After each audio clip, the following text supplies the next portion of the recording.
Hello and welcome back to Speak. So today we are going to speak about a bit of a random topic. I saw a post on LinkedIn and I thought, you know what? I'm gonna fucking ask Crystal about this. So I saw this post and it was a a woman and she's holding a whiteboard, a small little whiteboard, and on the whiteboard it says, "Not everyone at your workplace is your friend. Do your work, get paid, go home." I was like, "Ooh, that's and yeah, I think it's something like nearly 72,000 reactions. So yeah.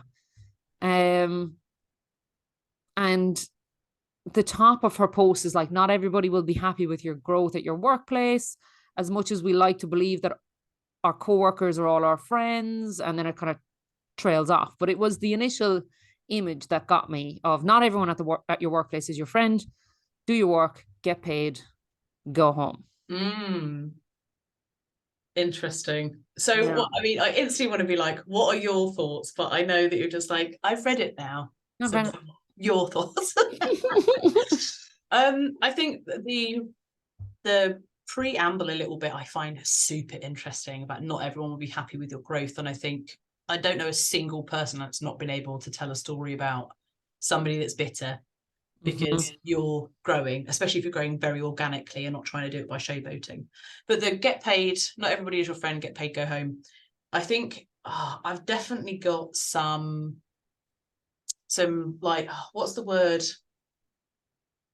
I'm terrible in my team, particularly my leadership teams. I really want to know my team as individuals. I want to know what makes you happy. I want to know what drives you. I want to know, and if it is like 5:30 switch off drives me so I can have like a really great balance. I love that. But I think I am very personable and can be a bit friendshipy with most people. Um, but I do completely understand that not everybody is your friend. I am very personable and very friendly. Um, but I would never, I mean, maybe that will go off into that conversation later. Never to a point though that I wouldn't performance manage anybody or have a difficult conversation.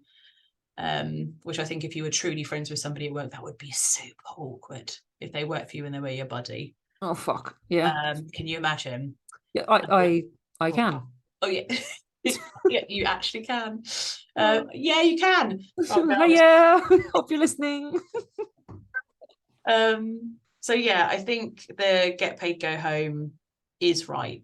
I think 100% everybody should be doing what is expected of them, and getting home to have a life, because we're not supposed to live to work. We're supposed to work so we can live. Mm-hmm. But I'm a bugger for it. I am. I want to go for a beer with everybody, and I want to be friends with everybody. So, but yeah, not to a point though that I couldn't manage somebody. Yeah. What are your thoughts? Um, it's I could flip flop it like everything. I could flip flop on it a bit. It's like not everyone at your workplace is your friend. Like, yeah, I think Obvious. that's kind of Yeah. fucking obvious, Yeah. especially in our roles where half the people are like, these dickheads coming along again. But like, so yeah, not everyone at your workplace is your friend. If you're walking around thinking they are, that's just naive. Yes. Um, Yeah, you are not reading the room enough. you're not. And it's this thing of do your work, get paid, go home. Like you're not there to make friends, Yeah. but then work is such a huge part of our lives that like you obviously develop friendships at work. Mm-hmm. Um, and actually, interestingly, I was chatting to someone during the week and they were saying, oh, we had an engagement survey at work. And they asked one of the questions on the engagement survey was like, do you have a best friend at work? And this person was like, oh, fuck all the way off. Like, this is really fluffy bullshit. Yeah. Um, Although I guess there are definitely studies that show that if you have strong connections and friendships in the workplace, you will perform better, I guess, or be happier in the workplace versus if you don't. Yeah. Um, but this person really like, no, like none of your fucking business whether I do or don't. Like, what a stupid question to ask. Yeah. Why are you concerning yourself with this? Like, this What, is nothing to do with management. Like stop. Which I thought was, how does that, I mean, from somebody that I really do go over my engagement surveys and I try and be like, how can I help or what can I do better? What does that give you? I don't know. Because if somebody said, no, I don't have a best friend at work, what are you going to do with that data? You're going to be like, right, listen, let's get She you a need, buddy. Bob needs a friend. Yeah, Bob has no friends. Bob obviously works in safety. 50 Bob has no friends. Um, so yeah, but I think it's interesting, like, do your work, get paid, go home. Yeah. Um, I do find that bit interesting. I think absolutely do your work, obviously, be exceptional. Like that's do that. But Yeah. like, yeah, get paid, go home and just switch off. Like it's because the thing is, because most people don't. You're still thinking about work. You're not Yeah. getting paid and you're still thinking about it. Yeah. So why are you giving over that time? Why are you giving that? How much of yourself should you be giving? Yeah. Because at the end of the day, everyone's replaceable. Yeah. Oh, I mean It's that. business. Like it's business. Yes, absolutely right. It is absolutely business. I think the thing that's going on in my mind as you're saying, go home and switch off, and that nobody does. I wonder if we're going to end up merging into, I think, a much bigger topic here.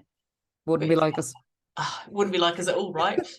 I'm thinking about if something's on my mind or something's on one of my team's minds, we share it. We've got like a group WhatsApp, which is like, we'll dump it in there. You don't have to read it until the next day or whatever. Some of my guys, when they go on holiday, will be really, I'll say, right, I'm turning off my WhatsApp teams, won't look at anything while I'm away. See you later. So we know that that's not going to interrupt their holiday.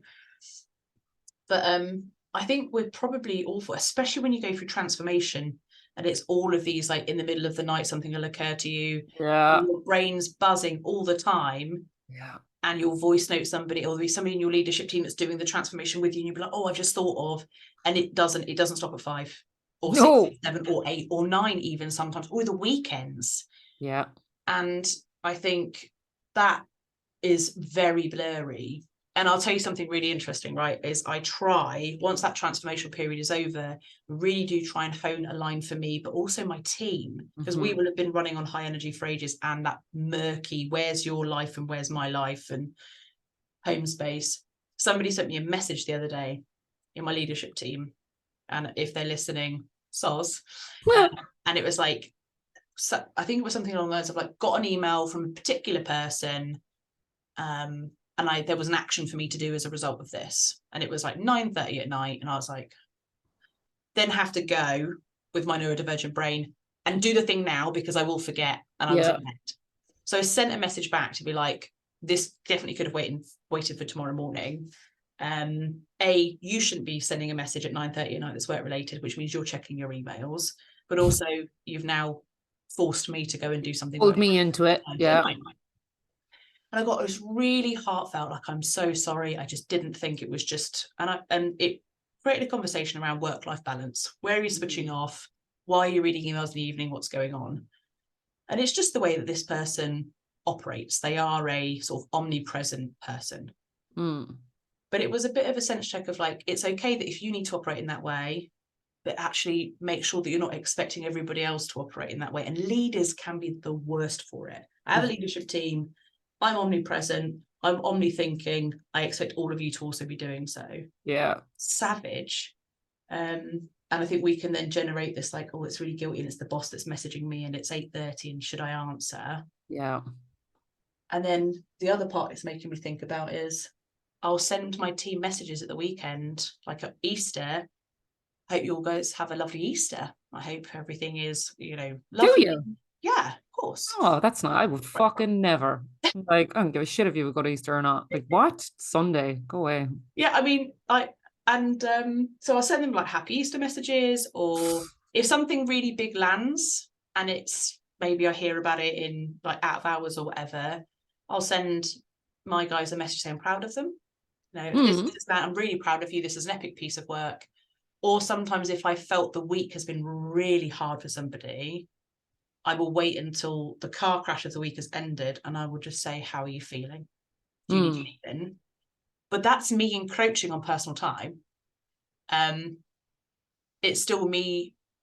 I think I'm being caring as a leader, but it's your time that I'm moderating a conversation in. So because you have to respond. You can't be like, I'll tell you Monday how I'm feeling. Like, I mean, you could, but I think any normal person would be like, oh Christ, she's after messaging me now. I better actually respond. I think she's seen the 2 blue ticks. I'm fucked. Yeah, she knows I've read it. One of my team told me a secret for the 2 blue ticks, which I think is so clever. Share it. If you share it with you, for everyone watching or listening, if something comes through and you want to be able to digest it and then come back to it, put your phone on airplane mode, read the message, and then go back out and put the I've never used this, but one of my team used this avidly and says it works every single time, and then it doesn't blue tick it. It means okay, we'll test it after. I'm going to message you and we'll do the thing. Yeah. Oh my God, amazing. Yeah. So but I also think I build up enough psychological safety in my teams that if my guys didn't message me back until Monday, it wouldn't matter. And if they also said feeling max, speak to you Monday, I'd be like, wicked. Yeah. But it's whether I'm overstepping the mark by initiating the convo. So that, I mean, it's interesting. The get paid, go home. And you've got a leader like me that's like, how are you feeling that? Or I'm really proud of your progress this week. Or you did epic. It's on my mind just to give you some praise. And it's still work. Even if it's positive leadership stuff, it's still bloody work. Yeah, it is. It is. Moral to the story, don't work for me. Unless you want praise 24/7 or engagement or someone caring about your feelings, don't. Oh, funny. Yeah. It's it's an interesting one. I definitely the encroaching is interesting. Where's the line? Where is the line? And I get what you're saying when you're in that like mad excitement phase. Like I remember recently enough that like we were in such a buzz with like 4 different conversations going on different platforms. 2 of us chats on LinkedIn, WhatsApp, email, like it was. And then I was like, wait, what are we talking about? Like it was just bananas. And then it was like, whoa, pump the brakes. We need to calm all the way down here. Yeah. No, but it is like that when you're in that kind of really hyped mode. It's just, it can be all consuming. And there's an enjoyable part of that as well. I think it depends on where it's all consuming, where it's an excitement, not oh Jesus Christ, am I ever going to get this done? It's kind of it's 2 very different things. But like you said, they both encroach, they both take over time. But yeah, do your work, get paid, go home. Kind of depends on my mood, I think. Yeah. And do you know what? And maybe this is about an expectation of myself. I feel like for my team, and then, I hope that means for their teams and then for their teams.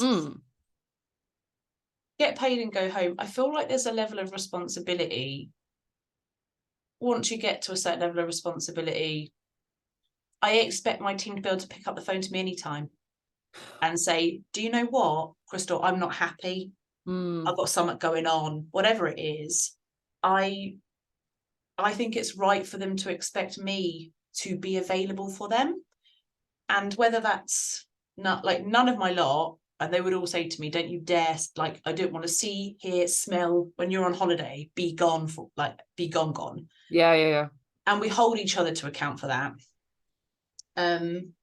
But I would expect that's what I'm there for. That's part of my role. And I think like the audacity of somebody heading up a team, director of 50 people, and to say, please don't contact me after 5:30. But see, I don't know, because again, it's that setting example. Yeah. Like I worked for a company in Australia, and the CEO, I worked in dirty construction. I wore high vis, so I never actually saw her in her office, but I heard all the fancy people in head office told us. Like at like 5 o'clock every evening, she made a fucking racket. leaving the office. All about just getting my bag, I'm just getting all my stuff. I'm just heading off out the door. Got to pick up the kids. Because this thing of like, I may be the CEO, but if I can do this, everyone else can do this. Like, I do not expect you to be here, to be on, to be. Yeah. You're all. So she was really apparently hilarious, racket every day leaving, make a noise about it. So, and now that's different of I'm leaving, da da da, versus now she might still be accessible to certain members of her team or whatever. I'm sure Yeah. CEO of a company that size, you probably would be. Like you say, there's a level of accessibility that's probably expected once you get into the senior roles. Yeah. But yeah. I suppose there's also that building, once you've built your team as well. I also know none of my, unless something really awful had happened, I know none of mine, I know none of mine would pick up the phone after, let's say, 6 o'clock at night. Yeah. They just wouldn't. So I know if I ever see any of their names or even my boss's names or whatever, you're like, ooh, okay. Ooh, yeah. Okay. But yeah, and maybe it's a little bit about that is I will, like the message, I will give them hassle of like, you should not be monitoring your emails at 9:30 at night, nor should I. That example piece. And then yeah, so I think there's definitely an example piece there, and I would not expect my guys to be on. And actually, I don't think my boss would expect me to be on. I just don't think he would. So maybe it's just something that we do to ourselves.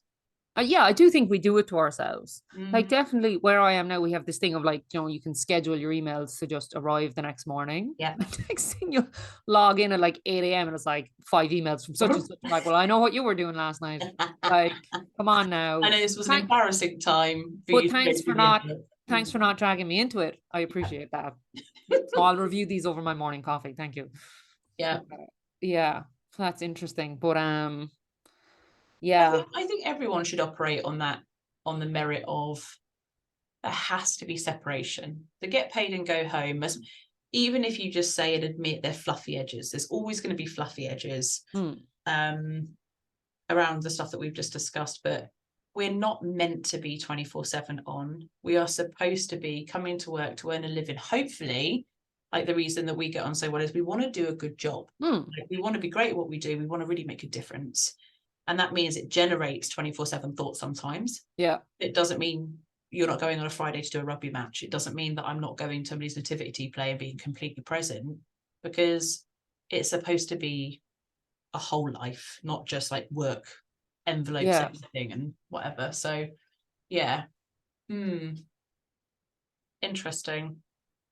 I'm also very interested in this, like, not everyone's going to be happy about your growth piece. I know it was only in the preamble, it's not that get paid, go home piece, but yeah, not everybody is your friend. Not everybody's going to be happy for your growth. And I wonder whether her post is about work-life balance or whether it's about stop expecting everybody to be happy for you as well. Like, you don't have to be best friends for everybody with everybody. Could mean just go home and stop trying to make all your friends in work. Or it could be, yes, Susan, you are completely progressing and it's massive. Not everyone's meant to be happy for you. Some people just don't care. Some people will be ambivalent to your success. Some people will loathe it. And then some people will be hyped for you. But the hyped part, I think, would be the smallest section. Yeah. And then it's like, well, do you really give a shit? Yeah. Like, and and it's kind of like, oh, not everyone at the workplace is your friend, or like, yeah, that piece of they won't be happy for you, but it's like, well, who are you doing it for? Yeah. Are you doing it for yourself? Are you doing it for them? Are you doing it for accolade? Are you doing it for kudos? Like, and it is nice to get pats on the back when things go well, but like, yeah, I don't know. It's a weird one. And I definitely think there's an interesting dynamic about like friendships in the workplace, and we'll say if you have people working together and they're good work buddies, and it's like, oh, we love working together, and then one gets promoted over the other, and that dynamic changes, and what kind of wonder, it's like, can a friendship survive that? I don't know. There's some really good articles on this on I think I've mentioned it before, that askamanager.org blog, Yeah. where mostly Americans who, lads, ye are gas, you crack me up with some of the stuff. But so anyway, they're writing all their kind of work issues, but like a lot of it will be, I've been promoted and now my friend is kind of being weird or da da da. And it's like there's a dynamic there that maybe you just have to agree to cool the friendship for a while. Maybe Yeah. you have to, because it can't sustain the performance management bit or the what, like, I don't know, there will always be something that, like, I don't know. I'm sure there's people who have managed it and can do it, but Yeah. I think where definitely where you're in the same team together, your work buddies, you know, you're having the crack, you're having the Friday night drinks, all the rest. One gets promoted, someone shouldn't be going to the Friday night drinks anymore. And guess Yeah. what? It's the person who got promoted. Sorry, you don't get to Oh, have as much fun anymore. That's them's the rules. them's I don't think I've ever seen that scenario play out well without something changing, whether it's the Friday beers change, whether it's the the dynamic in the office, the banter, whatever, something has had to change. Yeah. And I've definitely been in scenarios where you're doing transformation, you've created new roles, and you've got people that are on the same level then applying for one role. And Mm. actually, it's really hard knowing the dynamics will be super tough, because maybe people have been waiting a long time for a promotion, maybe they've been waiting for this particular path to be available to them, whatever. There's so much riding on it for everybody. Mm. But yeah, only one person gets it or progresses, and it just gets a bit antsy. But I do like your point about someone has to not go to Friday beers, and guess what? It's the one that won the job. You lost the beers. You lost the beers. You lost the beers, and you need to know that you have to extra. I can't say the word. You have to remove yourself from that. You need to allow everyone else to have the Friday beers Yeah. without having their boss there.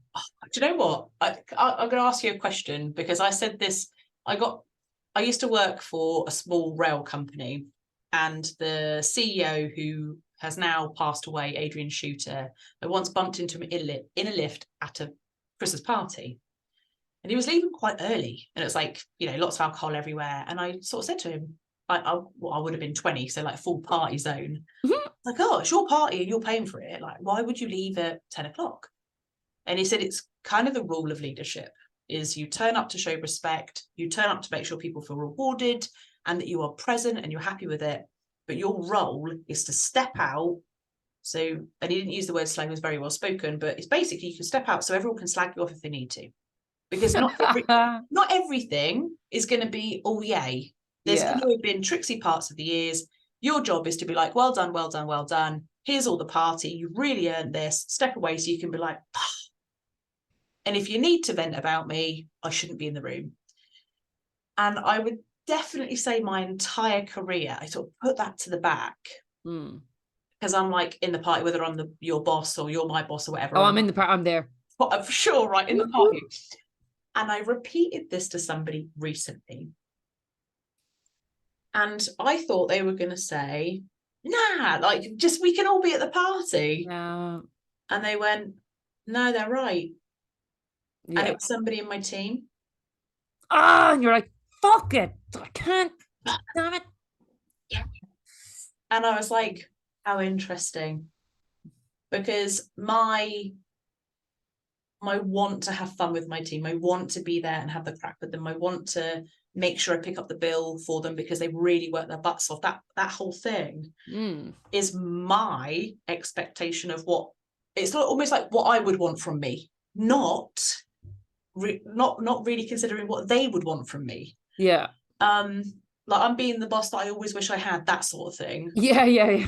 Right, which but you kind of lose objectivity then as well, still. Yeah, because the bosses that I've had, really, up until 5 years ago, I drank with all of them. So it's just normal. So when it was just and it wasn't like, yeah, that's correct and blah blah. It was just no, yeah, that feels like that's the right thing. And I was like, oh God, okay, yeah, okay. So now I have to reflect, because my job is not to be their bestie. My job is to support them being their best selves and to step out so that if they need to vent, they can vent. Yeah, so 100%. Yeah, it's Adrian Shooter. What a man. What a It only man. took me a 20-year career to pick up on the advice. Oh, But yeah, it's the point, isn't it? It's creating air gap and room. And maybe that's what this is all about. Is creating air gaps and room and bubbles of respectful space for somebody to have their own time, their downtime, decompress, vent about you, whatever it is. yeah. Actually, it's not everybody's job to be up in your grill. It's everybody's job to say, we're doing great things here. Have a great weekend or have a great evening. Yeah, that's it. And it's like, do your work, get paid, go home. Because you probably won't get cookies for fucking still being out at 9 o'clock at night. Oh no. And and you do see people who would be, oh, I'm flat out, flat out, I'm up the walls busy, I'm down the other side, like the ones who are really fucking all go, right? And nobody's ever as busy as they are. And then Yeah, there's part of me that's like, what are you not managing about your time? It's such a fucking red flag where I'm like, it is. because I've been there. I've been the one who's up the wall, down the other side, fucking emailing at 9 o'clock at night. Knock, and then it's like, it's because you're frantic and running around like a blue arse fly every day. Yeah. Calm down, get your shit together. And you should be able also, this now is going back to the whole, is everything being managed properly, workloads, resources, all that stuff. Yeah. You should be able to, within reason, do your work within the allotted hours, get paid, go home. Yeah, definitely. And I think that also like drifts into one of the things that I would always advise people. If you are up the wall and you are prioritizing and you're doing everything you should be doing and you're still up the wall, the only thing you can do is be brutal with your prioritization, but also let stuff fail, because it actually just means your organization's not resourced. Oh, let it fucking drop. You have to. You Because have the to. only way that your business will see that somebody is missing is if you are saying, if shit's not getting done, this isn't getting done because I actually have to feed myself. I have to do some school runs. I have to do something. So yeah, I think this is, I have to do things that are, this is going to sound harsh, I have to do things that are none of your fucking business. It's outside of work time. 100%. Like, Joe, because people definitely fall back on the whole, oh, well, oh, the kids, or oh, the this, or oh, I've that. Or, it's like, no explanation needed. Yeah. I do not have to justify why I'm not bending over backwards at 7:30 in the evening. Yeah. It's none of your business. Absolutely right. Absolutely right. Yeah, I totally agree. And you're completely right. It's so easy to have the backstop and then I think by me saying the kids, anybody that doesn't have kids is like, oh right, so is that the backstop? Is that the only? Sorry, but it like, as definitely as someone who doesn't have them, yes, oh fuck, it roils me. Yeah, but it's like, okay, but we have this weird double standard with loads of things. Like, what was the sorry, that and smokers, kids and smokers. I'm like, I'm sorry, you get how many fucking breaks a day? Yeah. And I don't, because you're out puffing. Fuck off. No. What are you doing, Lisa? I'm heading for another coffee. I'm absolutely vibrating from that caffeine, but that's how many cigarettes they've had. Yeah. I think I don't even know what it was. It was something that I was doing in my own time that was just like craft or interest or something.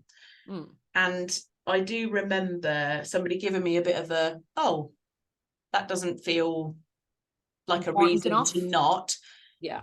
And I really can't remember where this conversation was, but I said something along the lines of, if I'd been going to the gym or committing other time to do something that was deemed by society to be a valuable thing to do. Yeah. It's the gym, something, working for a charity, whatever it would be. Nobody would look at this time like, they would be just like, great, that's your time. That's what you're doing something. But actually that time, whether you're doing charity work or you're actually just sitting on your sofa decompressing and allowing yourself cognitive rest, like you say, it should be nobody's business what you're doing with that time. That time is my time and I'm utilizing it, whether that's sitting on my butt watching TV and thinking about nothing for a second, or whether I'm doing a gym spin class or just painting, whatever it is. It's my time. Yeah. You don't have to justify that it's not dedicated to something. So yeah. And actually, and this is like non-work related, but like, no is a full sentence, right? Yeah. So if you're like, I'm fairly fucking boundaried about my free time. No. Telling you. Shock. But like people go, oh, are you free to do whatever X weekend? I'm like, no, full stop. And it's like, oh, have you something on? I'm like, yeah, the plan is fucking nothing. I am going to be home all weekend and I am excited about it. It's none of your business. Like, I don't need to say, I don't need to have something like me. I plan my weekends at home to literally not be doing anything. Yeah. Like, You've it's so got good. to. You have to, but like people don't take that time for themselves. So book something in, living for the weekend, something on every weekend, taking the kids here, doing here, going to a gig, whatever. And that's great if that's what you thrive on. But Yeah. like for me, I don't. So it's very much like I really like my solitude. I like a bit of, and it's like, oh, what have you on? And it's like, oh my God, if I can go, I have the next 3 weekends with no commitments. That is a fucking commitment to me. And I am excited about it.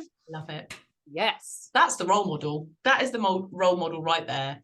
Get paid, go home, because that is the time you're supposed to enjoy doing whatever you want, even if that is Jack. Yeah. Yeah. 100%. Absolutely. I do love a nothing weekend. Oh, into it. Love it.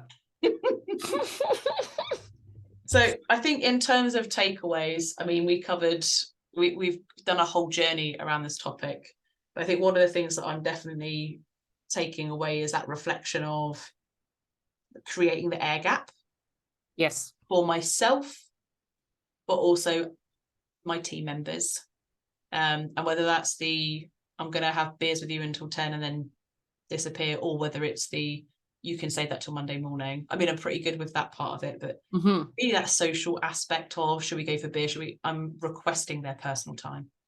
And I have to also understand sometimes if your boss requests your personal time, sometimes it can feel difficult for people to say no. Yeah. So that's just a really nice reflection for me, a little bit of a calibration for me. Yeah. What about you? What are your takeaways? Takeaways. Yeah, I think that piece of as a leader, know when to bow out, know when to give them space. Like you say, it's the air gap bit. And yeah, not everyone is going to be hyped for you. Not everyone is your friend, but not everybody has to be. So yeah, and I think within our profession, that's kind of a given. We're used to that. We're used to that. So. Yeah. Amazing. Oh, yeah. Well, Cool. lovely. I think that's been a wicked speak episode, and I hope that everybody got something from it, whether it was just some reflection or whether it's learning that no is a whole sentence. So Elisa is the role model for all things no and boundaries. No. You're there like, I'll be your friend. I'm like, don't fucking look at me. It's 5 p.m. It is 5:01 and we are not friends.